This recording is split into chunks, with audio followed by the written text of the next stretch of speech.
My brother and I each had a twin wife. Our father had meticulously raised them to be ideal helpmates. The younger sister, Jasmine, was vivacious and charming, falling for my brother, James, at first sight. That left her elder sister, Lily, who was born with a disability, to me. I understood clearly that choosing Lily meant bowing out of the competition for our family's inheritance. After all, a scion of a powerful family couldn't possibly have a disabled wife. Yet, pity for her plight swayed me, and I agreed. My father, furious at my lack of ambition, banished me to a deserted island. I protected Lily there, and we endured 3 months. When we returned, she was completely unblemished, while I had 3 broken ribs and walked with a permanent limp. I considered her my wife and never held it against her. But then came the warehouse explosion. In that moment, Lily darted out of her wheelchair, practically flying. She said, "I'm sorry, James needs me." James was my older brother. I tripped over a chair and fell, but she didn't look back. "I'm sorry, but he's the one I love." Later, she saved her beloved, and I died in that inferno. When I opened my eyes again, I was back to the day we chose our wives. I stared at the familiar scene, frozen and silent. Then, my brother James suddenly spoke. "Let Lily come with me. My younger brother has a severe stutter. He should choose someone more articulate to be by his side." He extended his hand to Lily, but Jasmine, the younger sister,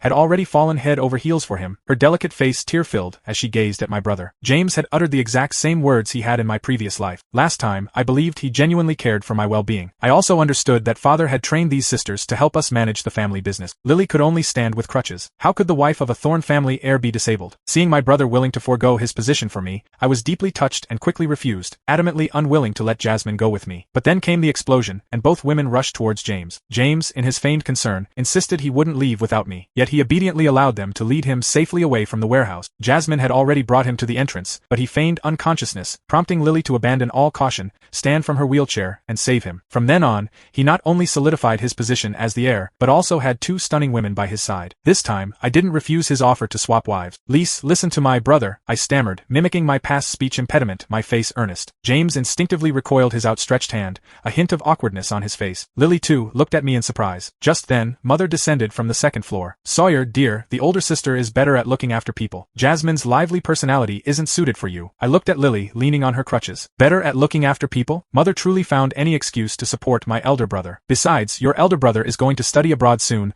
and Jasmine's grades are better. She can accompany him." Lily, who had been standing quietly in the corner, suddenly took 2 steps forward. "Madam, I already received my acceptance letter last month." With that, she actually produced the acceptance letter from my brother's university. Lily spoke sincerely. "Madam, please don't worry about my leg. I've already contacted a doctor, and I can have electronic neurons implanted in my calf. With consistent stimulation, I can walk normally." Seeing Lily's calm demeanor, I instantly understood. She had been reborn too. Since she had a second chance at life, it was only natural for her to fight for herself. I gave a self-deprecating smile. I laughed at my past self, who, to protect her pride, had shunned all formal gatherings. During those 3 months on the deserted island,